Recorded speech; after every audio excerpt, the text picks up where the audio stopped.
आफत ड्रामे की अगली किस्त में आप देखेंगे कि इस ड्रामे का सबसे बड़ा विलन तो मुख्तार बन चुका है। ऐसी भी क्या बेहिसी कि आंखों पर पट्टी बांधकर अपनी औलाद की खुशियों को नज़रअंदाज करके मरे हुए भाई की रूह को खुश करने में लगा है। जिंदों को पूछना नहीं और इनकी खुशी का ख्याल किसी को नहीं, और मुर्दों को खुश करने में लगे हैं। और वहीं वरीशा और महक तो कामयाब ही होती जा रही हैं, क्योंकि वहाज के रवैये को देखकर मुख्तार साहब एक दिन के अंदर अंदर इन दोनों का निकाह करवाने वाले हैं। और यहीं पर महक बेगम अपने इरादे आखिरकार मुख्तार साहब और घर वालों के सामने जाहिर करती है कि जब से शादी की बात हुई है, वहाज का रवैया काफ़ी ज़्यादा अजीब है वरीशा के साथ। अब इस ज़बरदस्ती की शादी को पता नहीं वो कब तक निभाएगा। मैं तो बहुत परेशान हूँ अपनी बेटी के मुस्तकबिल को लेकर, इसलिए मैं चाहती हूँ कि वरीशा का हक महर इसकी मर्ज़ी का हो, अगर आप लोगों को मुनासिब लगे, वरना जो आप बेहतर समझते हैं वो ही कर सकते हैं।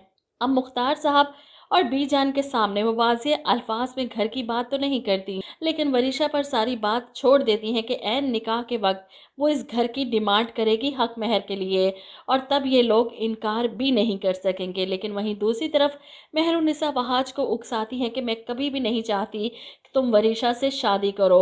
इन दोनों माँ बेटी की आंखों में मैंने इस घर के लिए नफरत देखी है, जो इस घर को जलाकर राख कर देगी। तुम जाओ और अपनी मोहब्बत हासिल करो, मैं तुम्हारे साथ हूँ।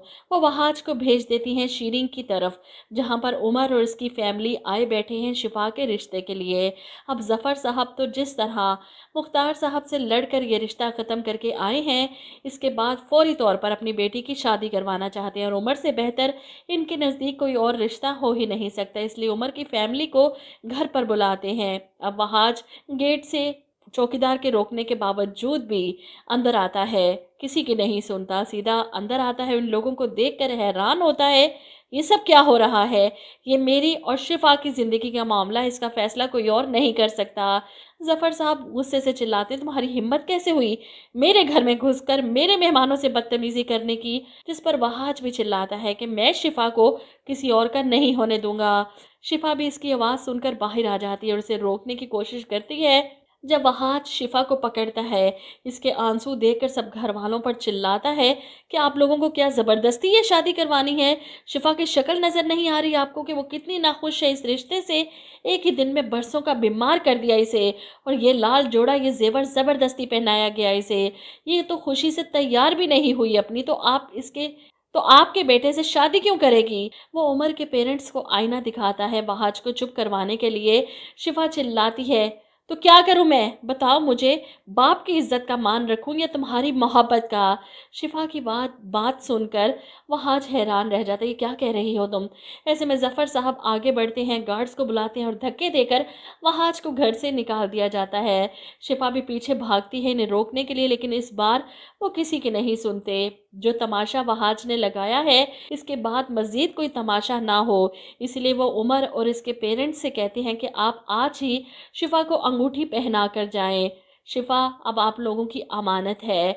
उमर अंगूठी पहनाने लगता है तो शिफा रोते हुए वहां से भाग जाती है। इससे तो बर्दाश्त नहीं हुआ वहाज के अलावा किसी और के नाम की अंगूठी पहनना भी, लेकिन वहाज वहां से नहीं जाने वाला। इधर मेहरुन्निसा फ़ोन करती हैं शीरी को ये बताने के लिए कि अपने शोहर की मुखालफत के बावजूद भी मैंने वहाज को वहां भेजा, सब कुछ दांव पर लगा दिया। ये भी नहीं सोचा कि जब मेरे शोहर को सच्चाई मालूम होगी तो इनका क्या रवैया होगा मेरे साथ। शीरी, तुम चाहो तो अपनी बेटी की खुशी का सोच सकती हो, बजाय अपने शोहर की बेजा जिद के आगे अपनी बेटी की खुशियों को कुर्बान कर दो। मैंने अपना फ़र्ज़ अदा कर दिया, अब तुम्हारी बारी है। मैं तुमसे वादा करती हूँ, मेरा बेटा कभी भी तुम्हारी बेटी की आंखों में एक आंसू भी नहीं आने देगा। ऐसे में मुख्तार साहब वहाँ आ जाते हैं और इनकी बात सुन लेते हैं। तुम शीरी से बात कर रही हो, और यहाँ पर अपनी बीवी को और शीरी को दोनों को धमकियाँ देते हैं कि अगर वहाज ने कल वरीशा से निकाह ना किया तो मुझे नहीं पता कि मैं क्या कर बैठूंगा। अब धमकियाँ देना तो आसान है मुख्तार साहब के लिए, अपने भाई की बेटी वरीशा की मोहब्बत में सब कुछ दांव पर लगाने को तैयार। और जिस दिन असलियत इन्हें पता चलेगी ना वरीशा की, बर्दाश्त नहीं कर पाएंगे। वहीं दूसरी तरफ वहां जो घर से निकाले जाने के बावजूद भी वहां से नहीं गया। बाहर तेज बारिश हो रही है, तूफानी, और वहीं बारिश में खड़ा भीग रहा है। शिफा घर की बालकनी की तरफ आती है तो इसे देखकर तड़प जाती है, फोन करती है, تم کیوں کھڑے ہو یہاں پر؟ ہمارے پیار کو یہاں کوئی نہیں سمجھنے والا، تم جاؤ یہاں سے۔ جس پر بہاج جواب دیتا ہے، مر جاؤں گا لیکن یہاں سے نہیں لوں گا۔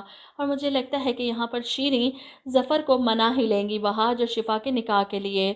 اور اپنے نکاح سے پہلے بہاج شفا کا ہاتھ پکڑ کر مختار صاحب کے سامنے آ کر کھڑا ہو جائے گا کہ میں نکاح کر چکا ہوں شفا سے، اب تو آپ کچھ نہیں کر سکتے۔ اور وریشا جو دلہن بنی کھڑی تھی، اس کا انتظار کر رہی تھی، پھر سے رونا پیٹنا ڈال دے گی اپنی ماں کے ساتھ